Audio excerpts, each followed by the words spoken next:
Hello everyone, I'm Rajasri, Assistant Professor, Department of EEE, working at MLR Institute of Technology, Hyderabad. And today's lecture, I'll be discussing single-phase half-wave rectifier with RL load. And if you see the circuit diagram of single-phase half-wave rectifier with RL load, it looks like this. The thyristor T and the supply voltage will be AC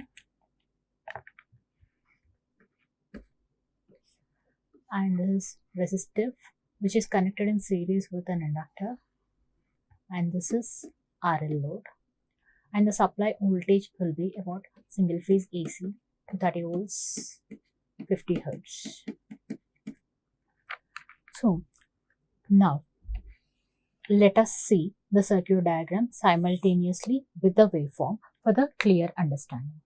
And as you all know, there is a single phase half wave rectifier. Rectifier converts AC to DC, and this is the input AC voltage.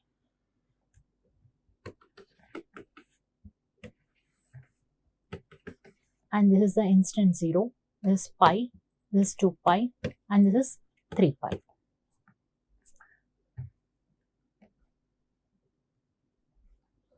And during positive half cycle, if you see the polarities across the thyristor will be positive and negative. That means now the thyristor is in the forward blocking state. That means it is ready to conduct but not at conducting state. And if we can provide the triggering pulse at this instant, then thyristor starts conducting. So, right from 0, positive half cycle appeared and thyristor is now in the forward bias state, and this instant called alpha, I am providing the triggering pulse. So at this instant called alpha, I am providing the triggering pulse such that output current starts flowing through the load from alpha to pi. This is output current and this is Vs, and here I am providing the gate triggering pulse. At this instant, I am providing the gate triggering pulse, so-called alpha. This is gate triggering pulse, and this is another gate triggering pulse during the positive half cycle. And this is the axis with respect to omega t. And here, at this instant, output current starts flowing right from the instant pi to 2 pi. That is during positive half cycle. At this particular instant called alpha, I am providing the triggering pulse such that thyristor starts conducting. It acts as on switch and it starts conducting current through the load, that is I0. And because of which, see, since current is flowing through the load, voltage across the load will be equal. It is the product of current and the resistor. So that is how we are getting the output voltage right from the instant alpha to pi. And the moment it reaches pi, what happens? See, initially when the current started flowing through the load, output voltage, because the thyristor now it acts as short circuit, whatever the voltage which you are actually applying as the input will be applied across the load, since the thyristor now it is acting as short circuit. So that is how we are getting output voltage right from the instant alpha to pi, and during which the inductor is been charging. That is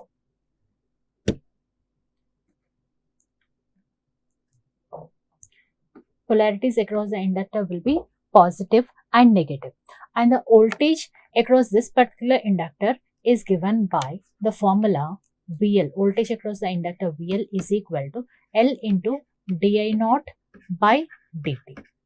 This is the voltage appeared across the inductor, and by the time the inductor is completely charged, now because of the voltage which is being induced in the inductor, the polarities will be negative and positive. That is, because of this particular voltage during negative half cycle at this instant called pi, actually this particular negative half cycle has been appeared, and because of the negative half cycle, because of the polarities across the thyristor will be turned out to be negative and positive. negative and positive. And because of such kind of polarities, actually thyristor should be reverse biased and it should act as an off switch.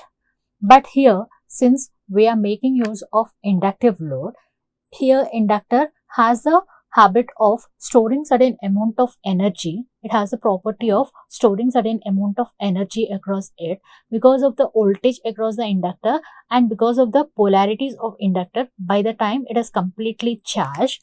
Now, the polarities across the inductor, since it is negative and positive, it is still maintaining thyristor in the forward bias state.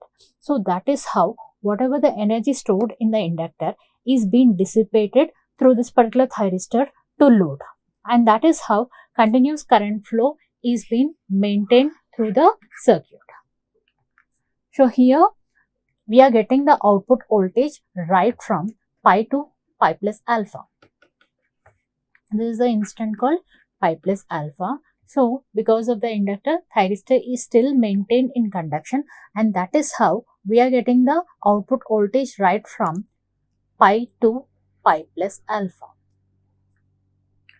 And here output voltage will follow the input voltage waveform Vs. It is because since the thyristor is short circuit, whatever the voltage which we are applying will be appeared across the load. So output voltage waveform will follow the same wave shape as that of input voltage, and that is how we are getting the output voltage right from alpha to pi plus alpha.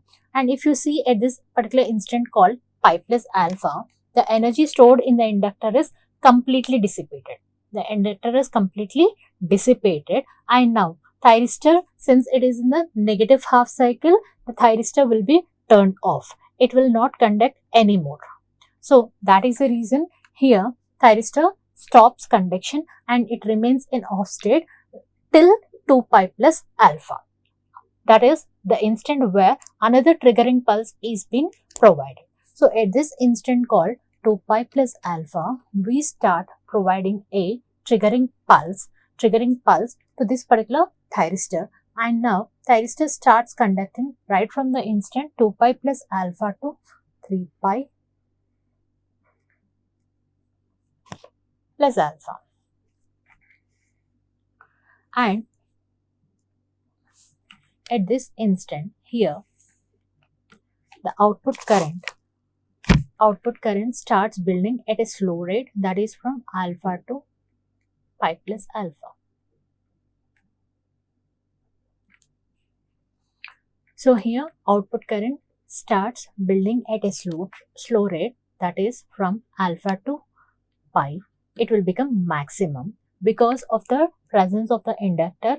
Current will be building at a slow rate. Current does not build at a fast rate. So that is the reason here the wave shape of the current waveform will be different when compared to that of resistive load, and that is how your output current waveform is like this.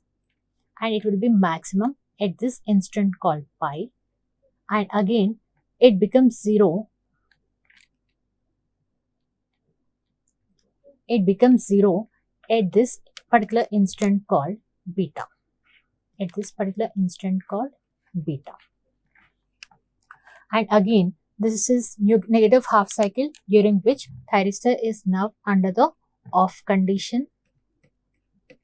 And at this particular instant called 2 pi plus alpha, that is again positive half cycle has been appeared, during which the polarities will be positive and negative, and thyristor now in the forward bias state, and because it is ready to conduct, here at this instant called 2 pi plus alpha, we have provided the triggering pulse such that thyristor started conducting, and because thyristor is conducting, is turned on, a output current will be flowing through the load, and because of the presence of the inductor, current will be building at a slow rate and it will be maximum at this instant called 3 pi, and again it starts reducing from this particular instant 3 pi because thyristor is conducting because of the energy stored in the inductor. As an inductor is providing energy to the load, the same energy is being circulated. Since it is getting reduced, whatever the energy stored in the inductor is getting reduced, that is the reason the current starts reducing from this instant called 3 pi to beta.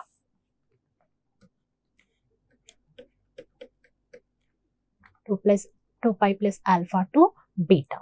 And this is nothing but your output current.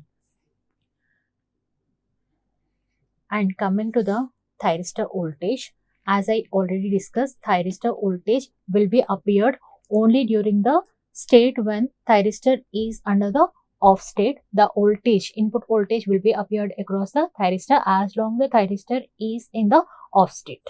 So here thyristor is under off state right from 0 to alpha, 0 to alpha. At this particular instant called alpha, since we are providing the triggering pulse, there will be no voltage appeared across the thyristor, and that is the reason voltage across the thyristor comes down to 0 at this instant called pi, and it remains 0 as long as thyristor is under the on state. And from here thyristor again starts building the voltage. It follows the same wave shape as that of the source voltage, and hereby the voltage is appeared right from beta to 2 pi.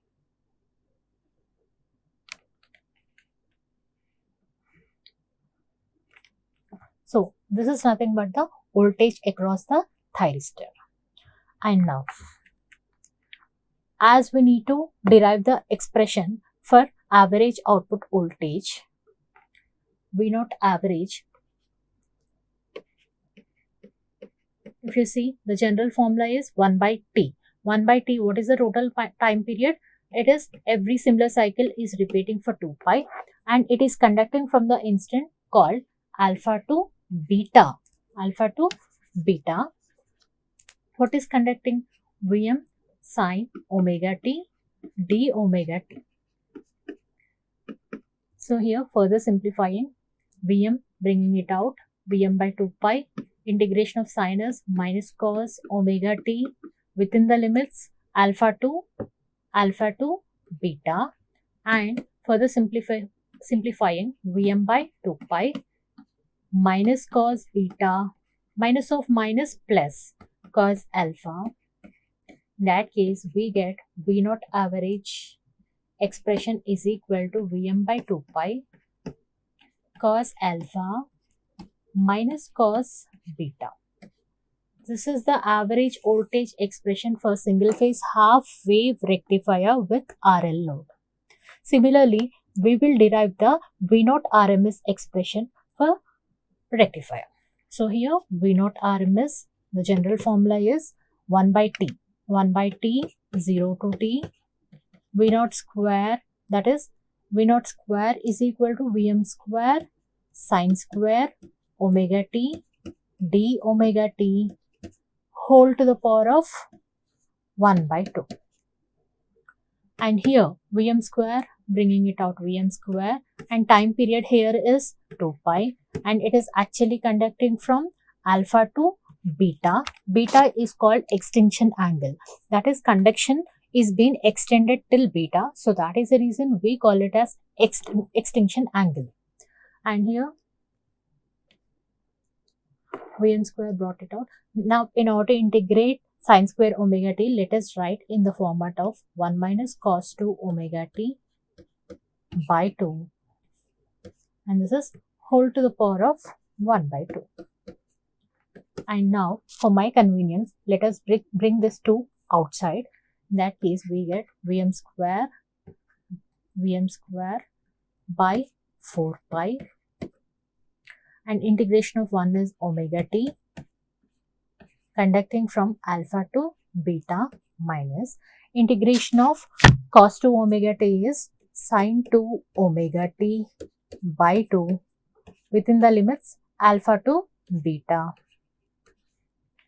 whole to the power of 1 by 2.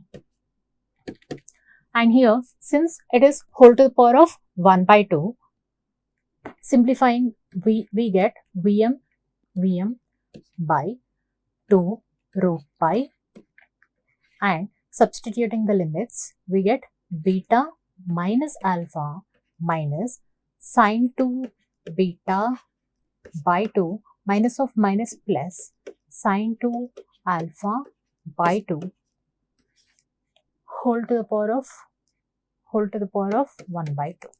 This is nothing but the V0 RMS expression for single phase half wave controlled rectifier with RL load. Similarly, peak inverse voltage waveform, peak inverse voltage formula is one and the same, Vm, as we have seen in that of R load, it is Vm. And circuit turn-off time. Circuit turn-off time, it is given by C. Thyristor is getting turned off at the instant called 2 pi. So here we get circuit turn-off time is equal to 2 pi minus beta by omega. This is the formula.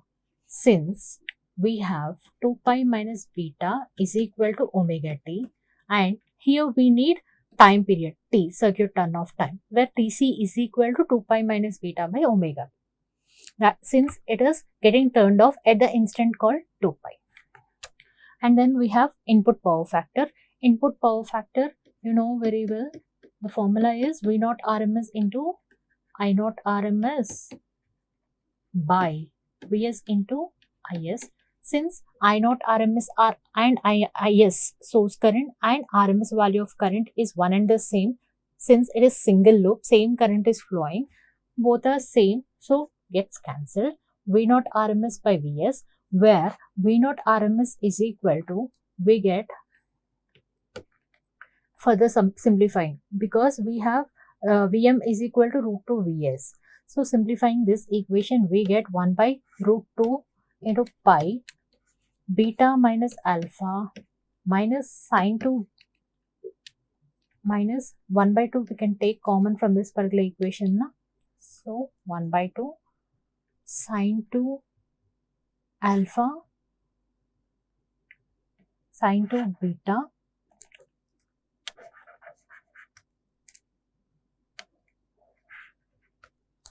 we get sine 2 beta by 2 plus sine 2 alpha by 2 whole to the power of 1 by 2. This is nothing but your input power factor expression. Thank you.